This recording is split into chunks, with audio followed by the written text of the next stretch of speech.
With an open mind. Dharma Talks by Sayadaw Jhaneyya. A New Life. Wuhan Hatay, Religious Department.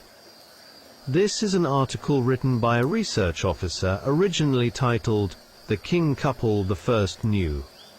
Sayadaw Jhaneyya sent Dr. King and his wife Jocelyn B. King to Sayadaw Jhaneyya's meditation center in September 1959. Our department assigned me and 2 other officers to accompany them. We did not need to take leave, as this was part of our official duty. When I first heard that the Americans, Dr. King and his wife, had come for meditation, I assumed that they were interested in learning about Burmese customs and practices, perhaps merely as a cultural experience. I did not look down on this, but I did not give it much thought either. Dr. King was a priest of the Congregational Christian sect. Apart from their academic research, I believe they would not truly appreciate meditation. As for myself, I accompanied them purely out of official responsibility, and had little personal interest. At that time I only knew Sayadaw Jhaneyya as the Accountant General of Burma. I had never met him, and knew nothing of his role as a meditation teacher. In 1953, my father once went to the Accountant General's office for an official matter. It happened to be tea break time, and he did not see Sayadaw or his officers and clerks at their desks. When my father asked a civil servant about this, he was told that during their free time they were meditating in a large shrine room above the office. This made a deep impression on my father, and gave him great respect for Sayadaw. Even during short breaks of half an hour, Sayadaw encouraged meditation to calm the mind, bring peace, and guide his staff closer to the Dharma through practice.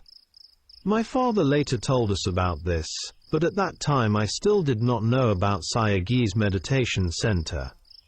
I never thought of meeting him, nor did I make any effort to do so. It was only later, through my involvement with the American couple, that I finally met him. In Yamying and the first meetings with Sayadaw. The Kokine area, in Yamying Hill, was a beautiful and very quiet place. It was there that I first met Sayadaw, who was around 60 years old at the time. He had a well-built body and appeared healthy. Note, this area is particularly beautiful. Rangoon Arts and Sciences University and Inya Lake are located nearby, with many large trees and a very peaceful atmosphere. Wealthy families lived there in spacious compounds. Rangoon University, founded by the British in 1920, was surrounded by large trees and was a very pleasant place for study. At that time it was regarded as one of the best universities in Southeast Asia, both in its buildings and surroundings. Dr. and Mrs. King, my 2 companions, and I were each assigned a room. Sayadaw himself stayed in a small rest house, and personally taught the yogis. At 10 a.m. he went to his office, returned to the center at 5 p.m. and remained there until 10 a.m. the following morning. At 7 p.m. he interviewed the yogis about their practice. Around 9 o'clock or 10 p.m. the day's practice concluded. In the morning before leaving for his office, he taught all of us the correct way to practice. Sayadaw was calm and straightforward. If he had something to say, he spoke openly. He held great reverence for the Triple Gem, the Buddha, the Dharma, and the Sangha. At that time, however, I still did not know very much about Sayadaw. Our primary focus is on observing those 2 foreign yogis, whose questions to Sayadaw were not about the Dharma itself, but rather about their own spiritual practice. We felt uplifted seeing Dr. King and his wife practice respectfully and diligently. I was thinking myself, what will happen to them? How will they change? Mrs. King changed her life. On the 3rd day I heard Jocelyn King reporting to Sayadaw about her experiences of strong physical pain, dukkha. Dr. King had dissatisfaction with impermanence, anicca, and discussed this with Sayadaw. All three of us practiced in the usual way without forcing ourselves. By the fifth day, Jocelyn King's face became clear and bright. She no longer appeared dissatisfied as before. That evening Sayadaw gave a Dharma talk, and after it ended, she bowed and touched Sayadaw's feet with her head, as a gesture of deep respect. She openly admitted, "I am becoming a true Buddhist from a Christian life." We were all surprised to hear this, because until that day, she had never bowed to the Buddha image or to Sayadaw. Dr. King was the same. In one of Sayadaw Goenka's essays about his life with Uba Khin, he mentioned this point openly. In the beginning, he told Sayadaw frankly that he would not bow to the Buddha or to him, as most Burmese people did. Sayadaw replied that this was not important, only the practice mattered. Now, however, Dr. King's wife was bowing to the Buddha and to Sayadaw out of respect and gratitude. I felt glad, satisfied, and deeply uplifted. I approached her and asked, "Why has your life changed so much in such a short time, and why have you abandoned the Christian view?" She answered me very clearly. "I have truly discovered anicca, dukkha, and anatta in my own body and mind. My doubts, wrong views, desires and worries have been destroyed by the understanding of anatta. With this knowledge my mind has become clear." I cannot express my gratitude to Sayadaw in words. That is why I bow to him by touching his feet. Through understanding the Dharma, I now live peacefully. As she spoke, I placed my hands together in Anjali, showing reverence. Her face was filled with peace and calmness. Mrs. King was no longer in a state of half faith and half doubt. Her expression showed that she had genuinely searched for the truth throughout her life, indeed, through many lives, and had finally found it. The deep satisfaction she experienced was clearly visible on her face. In truth, we three Burmese companions had come with them while still holding half faith and half doubt. Because of this, we concealed our conceit as Buddhists, and quietly tried our best to practice among ourselves. Now, arriving at the final day, Dr. King said to Sayadaw, "I am satisfied with the nature of dukkha, but I still do not understand anicca, and I cannot accept it." I heard him say this. Sayadaw remained calm when Dr. King's wife bowed to him, declaring that she had become a Buddhist. Now, when Dr. King expressed his difficulty in accepting anicca, Sayadaw again remained calm and unmoving. He answered Dr. King gently. "Dr. King, you have already accepted the nature of dukkha, as you yourself have said." He continued, "The particles, kalapas, in the bodily aggregates, khandhas, are all atomic in nature. Wherever they arise, they also vanish. All atomic particles are constantly moving according to anicca. You need to contemplate more deeply the penetrating nature of impermanence. Try to practice again, and come for the next retreat." Dr. King agreed, and expressed his intention to participate in a future retreat, but in the end, he did not return. Up to that time he did not abandon the Christian view. He later wrote 2 books, 10,000 miles far away and Searching for Nibbana. In these works, he described that he had understood only part of the Dhamma. Much of it remained unclear and difficult for him. The couple far away from thousands of lives. Up to this day, his wife has openly declared in America her transformation into the Buddhist view, and has continued spreading the Dhamma. She taught people according to Sayadaw's way of practice. Every month she wrote letters to Yu Yi Lin, editor of Your Life magazine, now associated with the U.S. Embassy, joyfully reporting her progress and successes. As someone who had discovered the Dhamma, she never forgot it. She also wrote to me frequently, expressing that only the Buddha Dhamma was capable of offering true peace and happiness. I often thought about her as someone who continued to carry the torchlight of Vipassana, lit by Sayadaw, into America. She attained peaceful happiness, Santi Sukha, and had truly brought the Dhamma into her heart. With this Dhamma heart, she even dared, firmly yet compassionately, to stand in contrast to her husband's views. She possessed far greater significance than those who are Buddhists, in name only, through her merits and spiritual maturity. Dr. King, however, was still many lifetimes away from his beloved wife. His faculty of wisdom had not yet matured and needed more time to ripen. He was unable to attend another meditation retreat and could not meet Sayadaw again in full, as Sayadaw U Ba Khin passed away in 1971. I continue to pray for Dr. King, who has already received the path of the Dhamma, and with his wife able to lead the Buddha Dharma onward to others. Some reflections. According to Mrs. King's article, My Lifetime Teacher, she practiced Pavana under Sayadaw's guidance on 3 occasions, between July and September 1959. Her mind underwent a decisive transformation only during the 3rd retreat.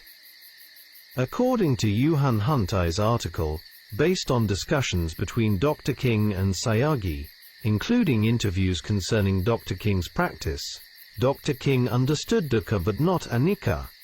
This raises an important question. Did he truly discern anicca and dukkha? I have my doubts.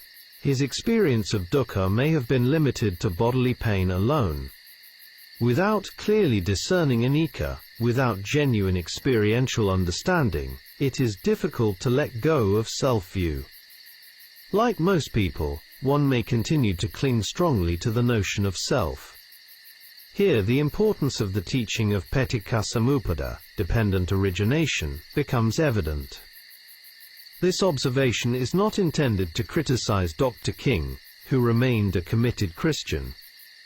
Even some well-known Buddhist scholars, such as Professor U Pe Maung Tin, the first rector of Rangoon University in 1920, and Mrs. Rhys Davids, were also unable to fully appreciate the doctrine of anatta.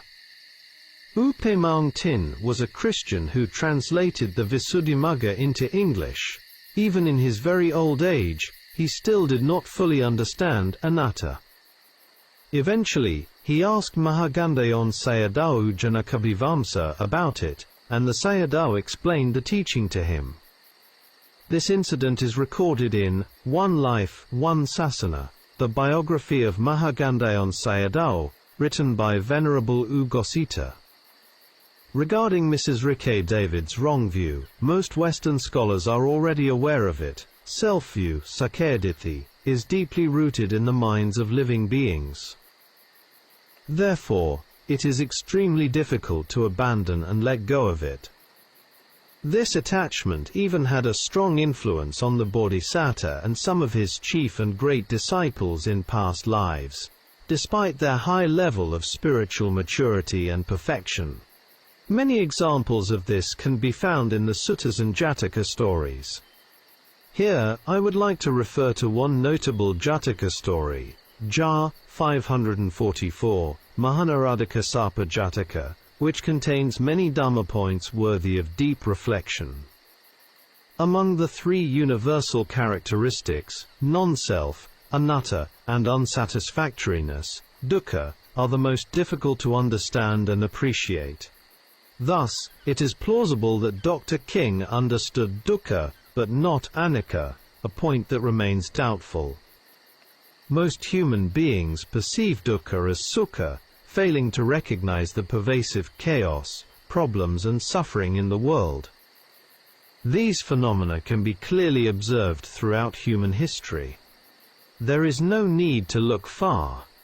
The 21st century itself provides ample evidence. From the events of 2001, the 9/11 incident, to the ongoing conflicts between Palestine and Israel in 2025.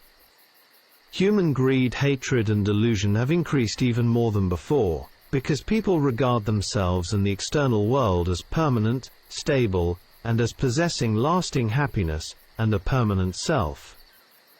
According to my knowledge, the meditation system of Anagami Sayadaw, U Kin's teacher, has been quite successful both in Burma and abroad. I have even known a few Taiwanese practitioners who were students of Goenkaji, and who developed solid meditation practice through this lineage. Here I would like to introduce a well-known Burmese monk who taught the Sayadaw system through his writings, particularly in his widely respected book, Ditta Dhamma Vipassana. Venerable Nana Chagi U Tejalankara Sayadaw. This Sayadaw was Nana Chagi U Tejalankara, 1900, a Burmese monk whose life marked an important turning point in modern Vipassana practice. Time, 9 a.m., September 1938, full moon day. Place, Bhilu Island, Guan the village, Lower Burma. At that time he was 38 years old and serving as a village monk teacher. Unexpectedly, he picked up a Dharma book that belonged to an Upasaka who used to bring it to the monastery. The book was Ditta Dhamma Vipassana, written by disciples of Sayadaw. As he read a few pages, his interest grew rapidly. He reflected, "This Dhamma is not written from book knowledge. It comes from direct experience and practice. It is deeply inspiring. I must try it." Immediately, he put the book down and began practicing Anapana meditation. Because of his accumulated parami, in that single sitting he directly experienced the taste of Dhamma. He completely lost awareness of time, continuing to sit without even hearing the sound of the wooden drum calling for the meal. After some time his disciples came and informed him of the missed schedule. From that day onward for 1 full week he stopped formal teaching. Together with the monks and novices he practiced Anapana meditation continuously. After this intensive week he resumed teaching during the daytime while continuing meditation practice at night together with his students. From 1938 to 1978, over a period of 40 years, he established many meditation centers throughout Burma and trained more than 600,000 yogis. It appears to me that Nana Keiji Sayadaw never met Anagami Sayadaw, who passed away in 1945. At that time in Burma it was considered taboo for a layperson to teach meditation to monks. On teachers' lineages and the spread of Ditta Dhamma Vipassana. To this day, no female meditation teachers have emerged in Myanmar. In Thailand, however, there were already a few notable women practitioners before, and possibly continuing into the present era, such as Mei Chi Kao, 1901 to 1991, Naeb Mahaniranon, 1897 to 1983, and Kon Ki Nanayon, 1901 to 1978. We can find their names in K. Tiavanich's Forest Recollection, Naeb Mahaniranon, and Kiki Nanayon. At the beginning of Sayadaw's teaching, some monks strongly opposed him, however he was able to overcome this resistance. In later years not only laypeople but also monks came to him for meditation practice. Nana Keiji Sayadaw sometimes spoke humorously to his Dhamma listeners, saying, "If Sayadaw had not appeared, I myself would have become a ghost, a great kind of monastic ghost." The text, Ditta Dhamma Vipassana, became so popular that it was published 7 times while Sayadaw was still alive. Regarding its practical content, the book included essential Dharma principles, drawn from Ledi Sayadaw's teachings, methods from well-known Sayadaws, and Sayadaw's own direct meditative experience. It was written in simple and clear language, making it suitable for people of all backgrounds. Another Western teacher associated with U Ba Khin's tradition was John Coleman, who wrote about his spiritual journey in a book titled The Quiet Mind. Before this, he had worked for the CIA. While in Thailand, he practiced Vipassana at Wat Mahadat, which taught the Mahasi system. After some time, however, he found that this method was not suitable for his temperament, and he continued his spiritual search elsewhere. He later came to Burma and practiced under Sayagyi U Ba Khin. During his first encounter, he did not experience significant progress, yet he maintained strong faith and perseverance. He then continued searching and met two other teachers, Dr. Suzuki, Rinzai Zen, and Jiddu Krishnamurti, the Indian teacher. However, remaining with them involved many practical difficulties. Consequently, he returned again to Sayagyi U Ba Khin, and on this second attempt, he achieved success in his practice. John Coleman thus made the right decision. Had he stayed with the other two teachers, his spiritual quest might not have borne fruit. This illustrates an important principle. Each person must search for a teacher and a meditation system that is genuinely suitable for their own character and disposition.